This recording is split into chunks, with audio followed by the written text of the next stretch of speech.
Si hay un género de videojuegos que representó la generación anterior, es decir, la generación de PlayStation 3, Xbox 360 y Wii, fueron los shooters. Y es que en realidad el mercado estaba plagado de ellos. Al parecer todas las compañías querían tener el siguiente Halo, el siguiente Modern Warfare o el siguiente Gears of War, pero dejaban tras de sí muchos juegos genéricos.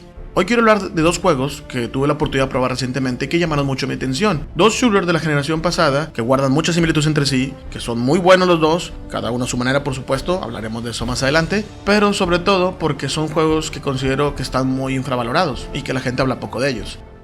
El primero es Singularity. Aquí controlamos al soldado Nathaniel Renko de la Armada de los Estados Unidos, que es enviado a una isla que perteneció a la URSS llamada Cartoga 12, sí, así es en inglés, un lugar donde anteriormente se investigaba con un mineral conocido como E99. Al parecer los rusos investigaban con esto hace 50 años, en el periodo de la Guerra Fría, para tratar de alcanzar a Estados Unidos y su poder nuclear. Algo salió mal, la isla está destruida, y ahora el gobierno americano va a investigarla y se encuentra con anomalías electromagnéticas que literalmente distorsionan el tiempo y el espacio. Parece que esto puede dar cabida a una historia muy interesante, pero en realidad no lo es tanto, y en especial porque el juego hace un pésimo trabajo al contarla. Y no tenemos una narrativa decente en ningún momento del juego. Pretenden involucrarnos en la historia con conversaciones exageradamente largas, dejándonos trozos de papel que nos cuentan la historia, como ya conocemos de sobra en juegos como Resident Evil o Silent Hill, y grabaciones de otros personajes al estilo de BioShock. De hecho, el juego en general sí respira un aura al estilo BioShock. Tenemos la ciudad abandonada, destruida, con huellas de lo que algún día fue, recordando mucho ese juego. Pero no es BioShock. El problema es que las cosas que trata de hacer los otros juegos la hicieron y la hicieron mejor. ¿Sabes por qué funcionaban los trozos de papel en Resident Evil y Silent Hill? Porque tenían elementos que involucraban la jugabilidad, soluciones de acertijos o pistas para solucionarlos. ¿Sabes por qué las grabaciones funcionaron en BioShock? Porque los personajes que narraban la historia tenían mucho carisma. Aquí, por supuesto, no hay nada de eso. No, el juego en realidad no nos va a dejar ninguna huella por su historia. Donde brilla en realidad es en la jugabilidad. Aquí inclusive supera al BioShock. En especial con el uso de distintas armas. Aquí no tenemos un bolsillo infinito en el que podamos cargar todo el arsenal que nos brinda el juego. Tenemos que conformarnos con dos armas intercambiadas entre sí. Ya saben, al estilo de Call of Duty. Pocas armas, sí, pero muy diferenciales entre ellas. Y todas muy divertidas de usar, que es a fin de cuentas lo importante en el juego. Pero sobre todo, lo que hace la diferencia con cualquier otro juego de disparos en primera persona es el TMD, el dispositivo de manipulación temporal. Y por si el nombre no es lo bastante obvio, es un arma que sirve para mover las cosas adelante o atrás en el tiempo. Esto es reconstruir una escalera que esté destruida para que esté nueva y puedas usarla, o destruir una bóveda nueva para que el metal que la compone se oxida y puedas abrirla. Puedes hacer esto con ciertos objetos muy limitados, pero no lo bastante como para ser aburrido. En realidad el juego se las ingenia para que tengas que utilizar estas mecánicas varias veces durante el juego para avanzar, reconstruyendo cercas eléctricas, puentes, vías de tren y cosas como esta.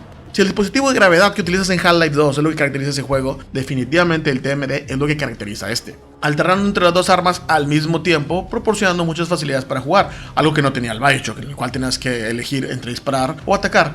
Se corrigió en el 2 y en el Infinite, claro que sí, pero no es lo mismo, esos juegos tienen sus propias fallas, que no vamos a tocar en este video. Singularity es un juego que puede ser sostenido enteramente por estas dinámicas de juego, ya sea las de exploración, solución de acertijos para avanzar, o simplemente acabando con las hordas de enemigos que te encuentres en tu camino. Hay muchos enemigos y te dan la oportunidad de utilizar las distintas armas o distintos poderes del TMD para acabar con ellos. En pocas palabras, es un juego muy divertido, de principio a fin. Lástima que la gente no lo tome mucho en cuenta. Quizás por su parecido a Time Shift, el cual sí es un juego asqueroso. El otro juego del que quería hablar es Spec Ops: The Line. Aquí controlamos a Martin Walker, el líder del Escuadrón Delta, porque siempre es el Escuadrón Delta, con la misión de rescatar al coronel John Conrad, quien desapareció en la ciudad de Dubai cuando esta fue destruida por una serie de tormentas arenas gigantes que la borraron de la faz de la Tierra. La historia, al igual que Apocalipsis ahora, está basada en la novela de Joseph Conrad. No es coincidencia que uno de los personajes se llame como el autor de la obra. ¡Estás aburriendo a todos! Ok, sigamos avanzando. El juego nos da el control del soldado en tercera persona, al estilo de este juego, sí. Y nos presta algunas mecánicas en las que tenemos que utilizar la cobertura, como en ese juego, sí. Y acabar con los enemigos que nos vayamos presentando mientras avanzamos por un escenario muy delimitado, sin muchas posibilidades de exploración. Sí, vaya, es como Gears of War. Bueno, no miento. Anteriormente di a entender que Singularity era como una versión barata de BioShock en cuanto a exploración e historia, ¿verdad? Sí, bueno, digamos que Spec Ops: The Line es el hermano con retraso mental de Gears of War. Sí, el juego en realidad es bastante malo en ese aspecto, muy simplón. El gameplay cumple, pero nada más. Es como si se hubiera hecho el menor esfuerzo posible. Puedes realizar algunas acciones peculiares, como indicar a tus compañeros, a tus otros dos miembros del equipo, que eliminen o cubran ciertas posiciones, pero es muy limitada estas órdenes que puedes dar. Y la inteligencia de tus compañeros no es de lo mejor, y si llegan a caer en combate, tú tienes que levantarlos, no puedes enviar a un compañero a hacerlo. Es decir, que inclusive en esta es inferior a otro Escuadrón Delta del que ya hemos hablado, el del Star Wars Republic Commando.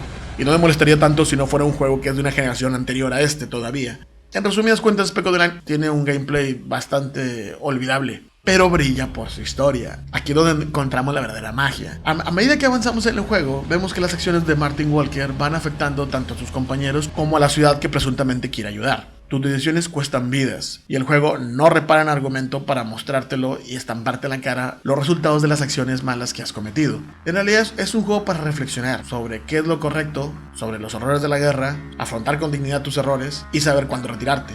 En realidad toca temas muy profundos, no en vano está basado en el corazón de las tinieblas. Es lo que se conoce como una deconstrucción, es decir, tomar un personaje genérico muy conocido como lo es el soldado americano y detallarlo para que ver sus defectos y lo estampes contra la realidad del mundo, como lo hacen en Juego de Tronos. Uno podría entonces decir, pero entonces, si lo importante del juego solo es la historia y la jugabilidad es bastante olvidable, ¿no es mejor que solo vea las cinemáticas para entender lo que pasa? Pues en realidad no. Porque gran parte de la acción aquí es que tú tienes que controlar al personaje, tú tienes que cometer los errores que él hace y tú tienes que enfrentar con las consecuencias. Jugar es parte de la experiencia, y en este juego eso es más cierto que nunca. Por ejemplo, a muchas personas no les gusta el movimiento que toma la cámara. En las cinemáticas la cámara a veces se mueve de forma irregular, es algo que personalmente odio en el cine, pero aquí sirve para un propósito, te está transmitiendo que el jugador no está bien ni física ni psicológicamente por las acciones que están ocurriendo en el juego. ¿Cómo sabes que el personaje está inquieto? Porque tú lo estás, no estás cómodo con la cámara. Es una manera de reflejarlo.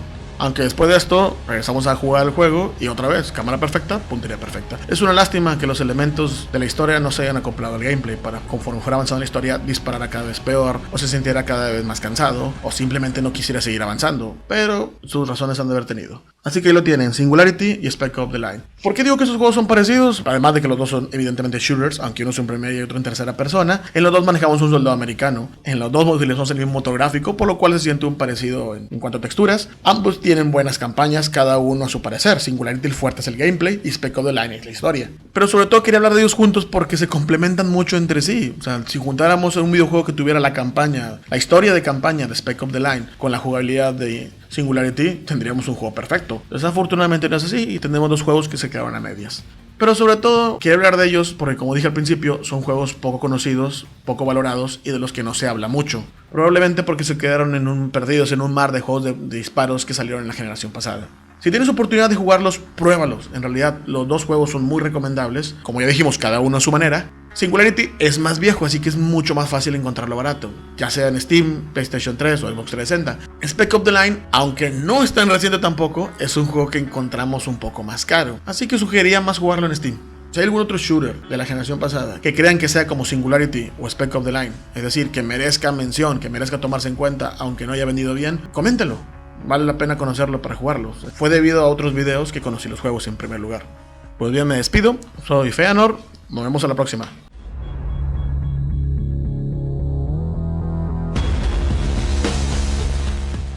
Ah, y por cierto, ambos juegos tienen multiplayer online, y ambos son horribles.